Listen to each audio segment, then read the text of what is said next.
Welcome to Sneha TV. నిన్న హైదరాబాద్లో మాజీ సీఎం జగన్మోహన్ రెడ్డి ఇంటి ముందు తీవ్ర ఉద్రిక్తత జరిగింది. ఏంటంటే లోటస్ పాండ్ దగ్గర అక్రమ కట్టడాలు కూల్చివేత జరిగింది. అది ఎందుకు, ఏంటి, ఏ విధంగా జరిగింది నేను ఒకసారి సీనియర్ జర్నలిస్టు శ్రీనివాస్ వాలి గారిని అడిగి తెలుసుకుందాం. నమస్తే శ్రీనివాస్. నమస్తే అండి. సో ఏంటండి దీన్ని ఏ విధంగా చూడొచ్చు? అసలుకి నిన్న లోటస్ పాండ్ దగ్గర అక్రమ కట్టడాలు కూల్చివేత జరిగింది. అవును. సో దాన్ని ఏ విధంగా చూడొచ్చు అంటారు? అసలుకి ఏంటి అంటే మామూలుగా మున్సిపాలిటీల్లో ఎవరైనా సరే గవర్నమెంట్ రోడ్స్ మీద కానీ గవర్నమెంట్ వితౌట్ పర్మిషన్ మన స్థలంలో కూడా వితౌట్ పర్మిషన్ కట్టుకుంటే అది అక్రమ కట్టడం కిందకే వస్తుంది. అవును. సో హైదరాబాద్లో చాలా అక్రమ కట్టడాలు అనేవి ఉన్నాయి.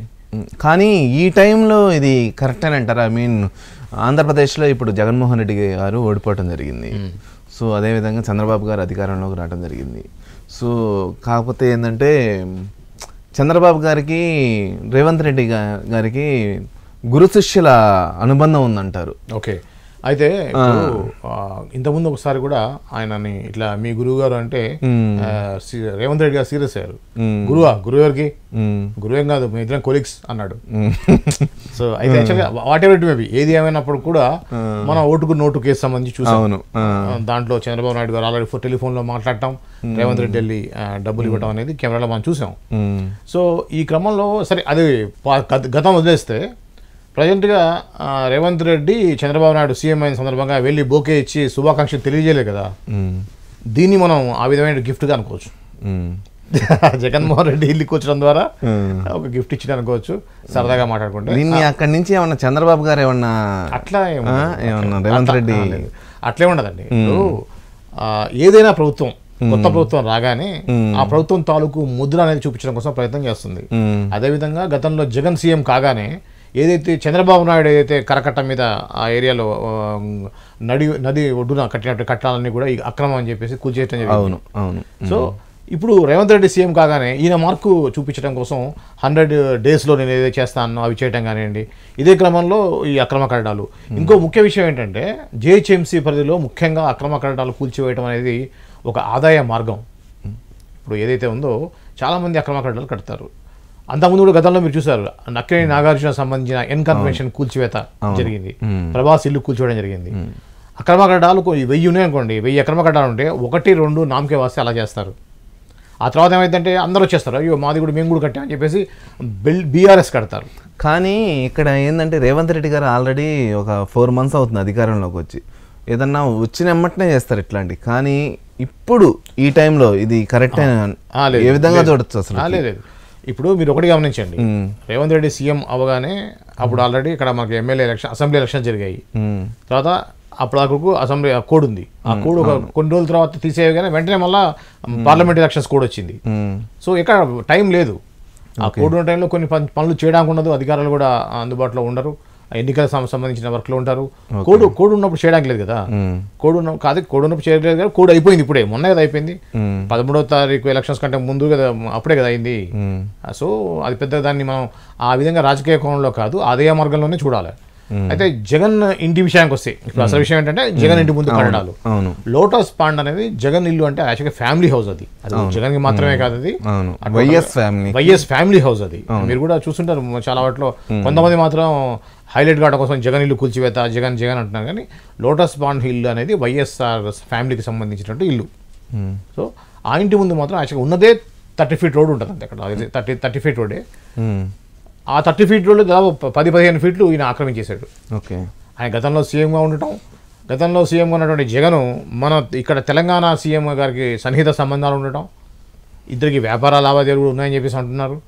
కేటీఆర్ రెగ్యులర్గా కలుస్తూ ఉండటం, మంచి సంబంధాలు ఉండటం. ఇదిలో ఆ నేపథ్యంలో ఆయన ఏది చేసినా నడిచింది. లోటస్ పాండ్ అనేటువంటి ఏరియాలో చాలామంది సెలబ్రిటీస్ ఉండేటువంటిది, పొలిటికల్ సెలబ్రిటీస్ కావచ్చు, ఫిలిం సెలబ్రిటీస్ కావచ్చు ఉండేటువంటి ఏరియా అదంతా కూడా, ఎమ్మెల్యేలు ఎంపీలు ఉండేటువంటి ఏరియా. అటువంటి ఏరియాలో కూడా కట్టి ఆ చుట్టుపక్కల వాళ్ళు కంప్లైంట్ ఇచ్చినప్పుడు కూడా దాని మీద యాక్షన్ తీసుకోవడం జరగలేదు. ఒకసారి కాదు, 2 సార్లు కాదు, 3 సార్లు కంప్లైంట్ చాలాసార్లు ఇచ్చారు. జిహెచ్ఎంసీ అధికారులు కూడా 3 సార్లు నోటీసులు ఇచ్చారు రీసెంట్గా. ఓకే. ఒక నోటీస్ 2-3 కూడా స్పందించలేదు. ఇప్పుడు ఏదైనా నోటీస్ ఇవ్వగానే దానికి వాళ్ళు ఖాళీ చేయొచ్చు. మీరు ఆ కూల్చివేతలు చూస్తే ఆ ఫ్యాన్లు గిన్లు ఆ లోపల ఉన్నటువంటి సరంజామం అంతా పాడైపోయింది. సో ఎప్పుడైతే నోటీస్ అందుకున్నారో అప్పుడు వాళ్ళు ప్రాపర్గా ఓకే మేము కట్టింది తప్పే కాబట్టి అని చెప్పి దాంట్లో సామాన్ తీసేస్తే ఆ కూల్చడానికి ఈజీగా ఉంటుంది, వాళ్ళే కూల్చేయచ్చు కూడా, ఏ డ్యామేజ్ కాకుండా కూల్చేసుకోవచ్చు. ఇప్పుడు జిహెచ్ఎంసీ వాళ్ళు ఆ కూల్చేసింది కూడా ఛార్జెస్ కట్టమంటారు.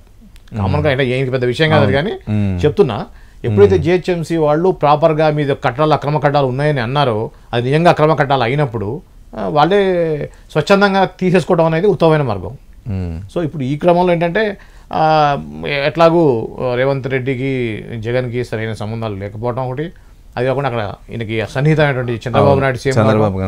సో ఈ నేపథ్యంలో అంటే ఒకటి మీరు గమనించండి, జగన్ ఇంటిని కొల్చకంటే ముందు ఒక 4 రోజుల ముందు నుంచే హైదరాబాద్లో జిహెచ్ఎంసీ పరిధిలో ఉన్నటువంటి అక్రమ కట్టాలు తీసేయడం జరుగుతూ ఉంది.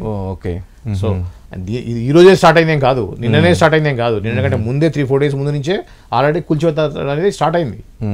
సో మనం దాన్ని రాజకీయ కోణంలో కాదు, కొత్త ప్రభుత్వం వచ్చింది, కొన్ని అగ్రెసివ్ డెసిషన్ తీసుకోవాలి. ఇప్పుడు ఇందాక మీకు చెప్పాను, ఇప్పుడు జగన్ ఇల్లే కూల్చేశారు అంటే మామూలు ఇల్లు కూల్చేస్తారు కదా, కాబట్టి మామూలు ఇల్లు ఎవరైతే అక్రమ కట్టాలు కట్టారో వాళ్ళందరూ పరుగున వెళ్ళి జిహెచ్ఎంసీకి వెళ్ళి అక్కడ బీఆర్ఎస్ కింద తీసేయడం బెటర్ అంటే వాళ్ళందరికీ వాళ్ళు తీసేయడం బెటర్ అని, ఎవరి స్థలంలో వాళ్ళు కట్టుకుంటేనేమో బీఆర్ఎస్కి వెళ్తారండి. బీఆర్ఎస్ అంటే బిల్డింగ్ రెగ్యులైజేషన్ స్కీమ్ అని ఉంటుంది జిహెచ్ఎంసీలో. వితౌట్ పర్మిషన్ కట్టుకున్న వాటిని రెగ్యులైజ్ చేసుకోవడానికి ఇది దానికి రెగ్యులర్ ఫీజు తీసుకుంటాడు. మామూలు ఇల్లు కట్టేటప్పుడు ఏదైతే పర్మిషన్ అప్పుడు తీసుకుంటారో దానికంటే ఎక్కువ ఉంటుంది. ఆ విధంగా స్క్వేర్ ఫీట్ ఇందా అని చెప్పేసి ఛార్జ్ చేసి తీసుకొని వాళ్ళకి పర్మిషన్ ఇస్తారు. సో అది లీగల్ అవుతుంది. ఇల్లీగల్ కన్స్ట్రక్షన్ లీగల్ చేసుకోవచ్చు అనమాట. సో అట్లా అలా కాకుండా రోడ్డు మీద కట్టేసుకుంటాం లీగల్ అంటే కాదు. అది రోడ్డు పక్కాగా రోడ్డు జిహెచ్ఎంసీ లెక్క ప్రకారం అక్కడ 30 ఫీట్ రోడ్డు ఉండాలా, అక్కడ 15 ఫీటే ఉంది. మిగతా దాంట్లో మంచిగా జబర్దస్త్గా వీళ్ళు ఇంటి ముందే సెక్యూరిటీ కోసం అని చెప్పేసి పెద్ద పొడుగున ఒక 10 రూమ్లు ఇచ్చినాడు ఆయన. వాటర్ ట్యాంకులు ఎవ్రీథింగ్ పక్కా ఇల్లా కట్టేశాడు. అది సెక్యూరిటీకి ఇచ్చిన ఇల్లు అని కూడా. సెక్యూరిటీ నీ ఇంట్లో ఇచ్చుకోవాలి, సెక్యూరిటీ నీకు సెక్యూరిటీ అంటే మీ ఇంట్లో ఇచ్చుకోవాలి. జగన్ నడిచే రోడ్డు మీద వచ్చేసి సెక్యూరిటీ కోసం బిల్డింగ్ కట్టడం అనేది తప్పు కదా. 100% జగన్ కుటుంబం చేసింది తప్పే అది. అసలు ఒక పొలిటీషియన్ ఉన్నాడు అంటేనే అక్కడ జనాలు వస్తూ ఉంటారు. ఆయన హైదరాబాద్ వచ్చిన కొన్ని ఆ రోడ్ అంతా బ్లాక్ అవుతుంది కార్లతోటి. అదే ఎక్కువ అంటే ఆయన ఉన్నా లేకపోయినా సెక్యూరిటీ వాళ్ళది ఒక సగం రోడ్డు ఆక్రమించుకొని కట్టుకోవడం అనేది ఖచ్చితంగా రాంగే. అది ఇది యాక్చువల్గా ఈ న్యూస్ని వైరల్ రావడం వల్ల ఇంకా బ్యాడ్ అవుతుంది తప్పితే మంచిగా కాదు జగన్కి. సో అది ఓకే అండి, థ్యాంక్ యూ శ్రీనివాస్ గారు. Thank you. ఇది నిన్న జరిగినటువంటి లోటస్ పాండ్ దగ్గర అక్రమ కట్టడాలు కూల్చివేత సంబంధించిన విషయాలు. మరో ఎపిసోడ్లో మళ్ళీ కలుద్దాం.